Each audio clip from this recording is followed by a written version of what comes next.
Shabbat Shalom! It's Friday again, and this time it's Parashat Vayeshev.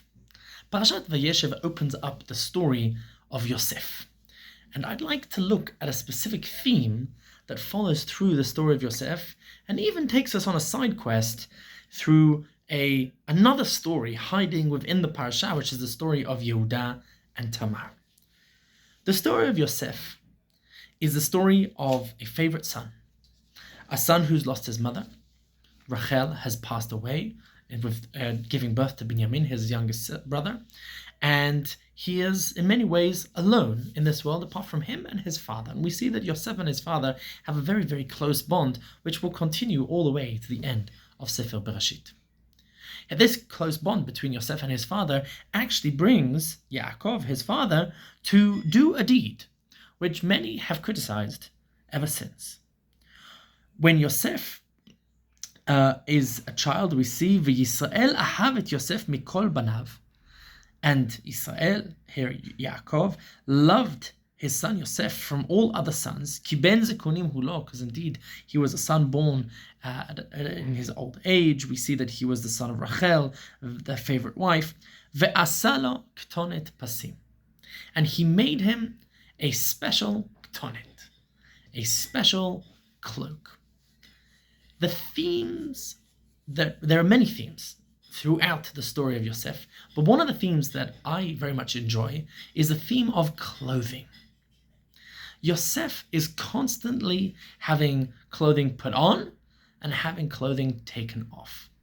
And I think each and every single stage in Yosef's life will involve a cloak in many ways, like a changing of scene, the removing or moving of a veil or a curtain, which kind of is represented by being clothed or unclothed. Yosef starts by receiving clothing of ktonet pasim. This phrase only appears one other time in Tanakh, and that is with the princesses in the house of the King David. And there too, ktonet pasim, this is obviously a very fancy type of garment. It's not multicolored. That's based on a mistranslation of the Greek. There are those that explain maybe it's a coat that goes all the way down to the sleeves, to the end of the hand, or maybe all the way to the feet. Either way, this is a cloak which is I would say a garment, a piece of clothing, which is very, very impressive and represents importance. When Yosef, you can just imagine him walking around, his brothers wearing this coat. It's very clear that it brings a lot of jealous feelings to the family. When Yosef approaches his brothers, when they're really, really angry, after they've separated from him, he's been telling them about his dreams, he's been telling tales to his father about them, and they kind of try and get away. And he follows them. Yaakov actually sends him to his brothers. And they see Vayhi kasher ba Yosef elechav, when he comes to them, and they're very, very angry with him. The very first thing they do is Vayafshitu et Yosef et kutanto. First, we remove the clothing. This is a new scene. This is a new Yosef. The Yosef wearing a fancy suit is over. Costume change. Scene 2. This is now Yosef as a slave. Yosef will be thrown into the boar. It's not exactly clear if he was naked or if he had his undergarments on, but either way, he is no longer clothed, as we know from Megillat Esther, belevush malchut, wearing royal clothing.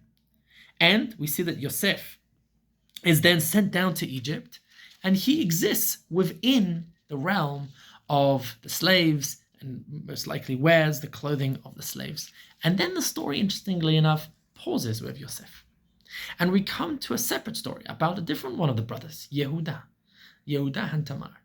And beautifully in Yehuda and Tamar, likewise, the climax of the story, the shift of the story, and I'm not going to go into the whole story of Yehuda and Tamar, the seduction of Tamar, of Yehuda, and the whole story of why and how, but either way, the seduction itself is done through the use of clothing. We see that Tamar hears that Yehuda is on his way. Vatasal bigdei almanuta me'alea. She removes the clothing of her widowhood, of mourning for Yehuda's sons, who she had been married to and who had died. Vatachas b'tseif. And she covers herself in a new outfit. This is the outfit of the seductress, who will then go on to seduce Yehuda. And then, after it's all over, we see Vatakom Vatelech Vatasar Tseifa Me'alea. She removes the costume of the seductress. Vatilbash Bigdei Almanuta. It's very clear. The pasuk, by the way, a lot of things happen in stories that we don't always hear about, right? Whenever we hear about a story about a certain character, we don't first start with him waking up in the morning and having breakfast. Why do we need to know about her getting dressed and undressed? That's kind of built into the story. The answer is no. The clothing on and the clothing off, the change of costume is very crucial to this deep idea. So we see likewise, even within the story, we have Yosef starting with the clothing, then the clothing is off. The story of Yehuda Tamar, clothing off, clothing on, clothing off again, right? And then we come back to the story of Yosef. Yosef is then sent down, and we find him interacting with Eshet Potiphar. And here beautifully, Yosef goes from low, he goes back up to leading the family of Potiphar. And Potiphar, indeed, he is very clearly Yefeh Toar, Yefeh Mar'eh. He's beautiful. And then we see, likewise, when he has reached a point of success, in many ways, of position, of status, likewise, Eshet Potiphar, the wife of Potiphar, tries to seduce him. Interesting, communicating with Tamar. The story of Tamar, Vatitfeseo bevigdo, and she grabs his clothes. Lemor shechvaimi. And here there's a very interesting question. Now, what is the role of clothing going to fit? We've had clothing of royalty on, clothing of royalty off. We had clothing of seduction with Tamar. Now we have clothing of Yosef, where likewise it's clothing, but the question is it going to stay high status and potentially stay in his position of, if not royalty, then at least power? Or are we going to give into seduction and then, by definition, give into the clothing off? And this is an interesting moment. Vayima'en, we see that Yosef is kind of on the fence. Vayazov bigdo biyada. And Yosef removes his own clothing. Here, Yosef is making a purposeful choice. Even though I could keep my status, my power, my position, my costume, he is going to not give in to the seduction of Eshet Potiphar, which surrounds Vatitpeseu bevigdo, which surrounds his clothing, and he's going to himself remove his clothing, and by doing that, allow himself to fall back into the pit and be thrown into jail, and so on and so forth. Vayanas achutza, and he then, indeed, Vatanach bigdo etzla, we see the clothing plays a major part in this, and he is thrown back in jail. And the very end of this story is when he's in jail after having been stripped of his clothing. We will find in the next week's parasha, when the butler remembers Yosef and tells Paro when he's having a dream, Yosef, can solve problems. Yosef is brought back they call Yosef from the bar, and he is brought back. We see Vaishlach Paro Vaikra et Yosef Vayeretzu min habar. He's taken out of jail. Vayegalach Vayachalev simlotav, and he's back into clothing. He's back into the clothing, and this is maybe not clothing of royalty. If you think about it, royalty stripped down to the pit, down to slavery, Eshet Potiphar into prison. Then he's now back up to maybe a level of decency. And then finally, when he's appointed, we see Vayasa Paro et tabatom al yado, when Paro says, wow, you are awesome, I need you as the leader of Egypt. Vayten ota al yad Yosef vayalbesh oto bigdei shesh. And now again, he is given back the clothing of royalty. So we see the clothing is a major theme. If you know what Yosef is wearing, you know where Yosef is.